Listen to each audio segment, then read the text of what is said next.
Hey there, friends. A big hello to everyone. My name's Igor, Gravity Engraving Channel, the channel about laser machines and markers. Today's topic will be a bit, let's say, unrelated to engraving itself, but rather its results. So we have these little tags here. I'll say right away, there's this chameleon color here, and the shimmer, and all sorts of different effects like this. Let's probably zoom in a bit more. I'll say right now, if you're not interested, guys, just give it a thumbs up. And, well, don't watch. No need to get angry or write in the comments that it's some kind of useless information. Let's take a look under the microscope now. This was all done on a GPT-60M7 F254. The parameters were selected over the course of 2 hours. Actually, the process was faster, I just got distracted more by various side tasks. Messages, some endless eternal phone calls.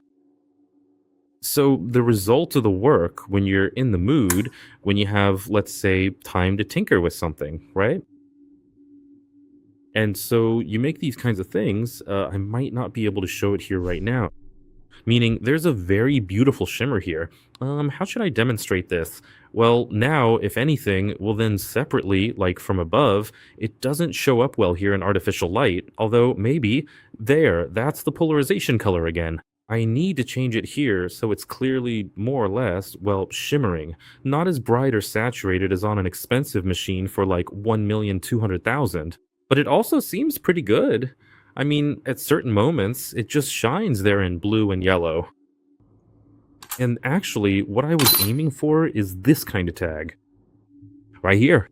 The main thing here is that each facet has its own specific color at a certain angle.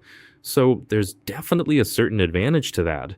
Thus, by shifting the structure of this little tag, meaning by flipping or turning it, we get, again, not a heat tint color, but we get specifically the interference color depending on how it was engraved. You can see it, right? How everything shimmers? The most curious thing. Well, now look at everything under the microscope at maximum magnification. Look at how the engraved tracks look.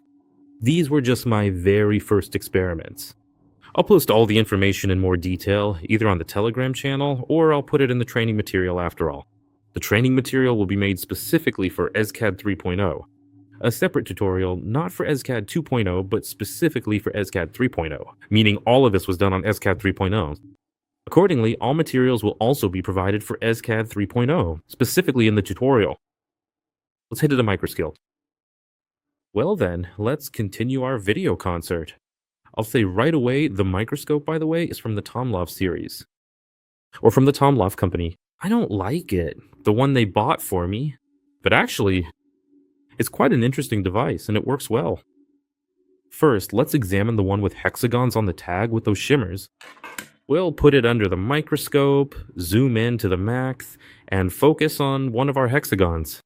Let's start probably from the top, and we'll move gradually down. I'm zooming in more so we can see all of this as clearly as possible. In this microscope, what I don't like, I'll say right away, is the manual focus. It's a terrible piece of junk. It jerks all the time, very inconvenient, it moves stiffly, basically a downside. If it were automatic, I'd even be willing to pay for it, but unfortunately, alas, it's not here. And right now, I'm manually adjusting the camera itself, plus or minus higher or lower, meaning the focal length changes because I'm turning the focus. The image changes as well. So even here under the microscope with lighting, either weak or strong lighting, we end up getting a visualization of all our tracks. The track density directly depends on the lens used and, accordingly, the speed. The greater the power impact on the metal surface, the wider and thicker the track will be, and there will be fewer lines. Here, we get this slight lensing effect, plus each track on the stainless steel, it bakes it, the stainless steel, and forms, let's say, a crystal lattice specifically with interference color. That is, not a heat tint color, but specifically an interference color. Therefore, at certain angles and certain light, it glows differently, or a glow occurs. There's a certain distance between the hexagons. Well, I mean, basically, the hexagons here are all practically the same. The engraving method is the same. It's just a simple spiral, so there's nothing supernatural about it. Everything seems clear here. Now let's move on to the one that's solid. A filled-in tag like this, which has, here it is, this iridescent color. It's very beautiful. Let's try to zoom in on this tag now, and then back out. I mean, you can actually see this iridescence visually. It's not as saturated as on, again, that expensive machine for 1,200,000, but despite all that, it's present here. So in that regard, well, the results are pretty good. Well, the surface, well, it's not very rough, but basically acceptable. On the JPT 50LP, the surface turns out much more interesting in this regard. We'll look at it now too, while I have a tag like this on hand.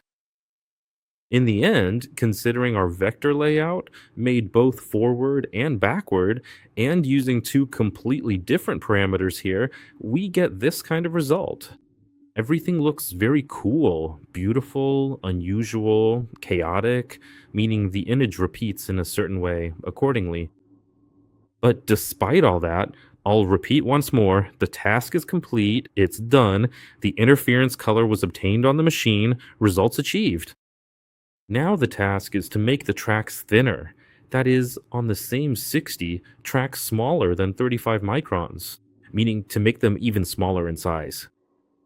So I think I can achieve an even better result, and maybe everything will look a bit more interesting. What I don't like is this instability. I mean, if you look at any track, it's as unstable as it gets. I can't say what it's linked to. I mean, any of these tracks that occur during metal baking, it's all just completely unstable. Again, you see, our microscope is without. Oh, gorgeous. Okay, I need to do something now. There we go. So all the tracks here are running as unstable as possible. What's the problem? Well, most likely it's due to many factors. The lens is one, let's say the mirrors are two, table vibration could also be a factor, the exhaust fan itself could create vibration. So we need to figure this out. We'll try doing the same thing a bit differently later. Maybe we'll get a more stable result for the tracks. On a very expensive machine, the tracks are engraved with maximum stability, and they look much more interesting.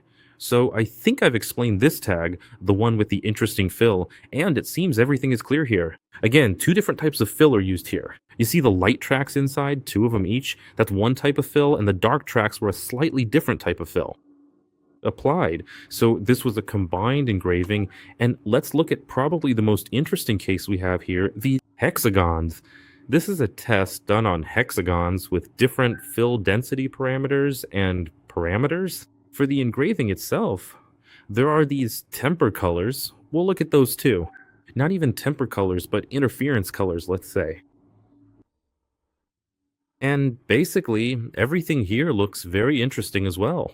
In some places, there's temper color, like these red squares here, for example. Like these top corner squares, they'll also show up as temper color. The bottom ones are from a sort of crystal lattice. Let's start our microscope again. The timer's set for 5 minutes. It turns off after 5 minutes. And let's look at this case. Let's start with the top positions, specifically the temper color. I'll tell you right now, there's not much to see there. I mean, the structure of the tag itself, the tag is polished. You can see how it's polished and in which direction. So you should also understand that anything polished looks like this. So the surface structure of the temper color, I mean, how much all of this is oxidized. There are no tracks here. The fill density is 5/1000ths of a millimeter. Well, it gradually increases. The same temper color. Here, the temper color is practically gone. It's supposed to increase, but again, due to the parameters, the metal burns heavily and the line width increases automatically. And basically, there won't be anything here either. Where's the interference color? The last one, second from the top, last on the right. So here it is. Right here we have the interference color, and with our microscope's backlight, you can see how it shimmers. Green on the left, then blue, so it looks really cool. This is exactly the parameter settings layer where the interference color occurs. Very beautiful. The tracks turned out to be quite thick here, somewhere around 40 microns. Well, I'd prefer them smaller, but it is what it is. Let's take a look at another square with interference color. Okay, further right, so the same cube, then a bit to the left, and then a bit to the right again. And a bit to the left, it looks okay, but it's there, yeah. And then to the right. Okay, just a moment. This is hexagon 1 and this is hexagon 2. The interference color is present here as well, but not as intense. Same thing here, actually, and right here. It's there, but faint. So, looking again, the track thickness is about 40 microns. Maybe even a bit more here, around 45 microns. Now, regarding the bottom row, where we have the beam directions with the changing structure of the hexagons, let's start with the simplest one again. Visually, it's very different. Then we have these interesting polyhedrons, then further right, right, right. Well, actually, I can't even physically align it right now by structure to show it, to demonstrate it. Well, you Yeah, let's try to nudge it with a metal tool. So, look, here in our fills, I'm gonna show some interesting cases that bypass the large hexagons on the token. What do we get here? We get, let's say, surface tension of the metal, a change in the crystal lattice, and accordingly, the direction of the mirrors. So each track is essentially a long oval mirror that reflects light at a specific angle. Now, there are 2 points here. The metal isn't baked to the point of tempering colors, but rather to a certain crystal lattice that specifically re-reflects light, giving us this color shimmer. But it's not tempering color, I'm telling you straight. Now we need a square at the bottom. If I'm not mistaken, third from the bottom, second from the right. Let's take it again. Square 1, hexagon 1, hexagon 2, 3. This one right here. And counting the second from the right. Counting 1. I don't like that one. Here's 2. In this square, what was done, I mean, the hexagons, I won't say what was done. There's a beautiful shimmer on each facet. So let me try to. Each facet has its own color under lighting, whether it's artificial or, let's say, natural light. So it shimmers from blue to red, but each facet individually. And we have the same thing with the next corner like this, a hexagon. Everything also seems to be fine. It's all quite interesting. So basically, I've saved all these tables for the 60 amp 7. A more detailed description, I'll say it once again, will be available on YouTube. I hope you found it interesting and useful. As always, give it a thumbs up. Wishing everyone, as they say, good vibes, good money, and bye bye to all.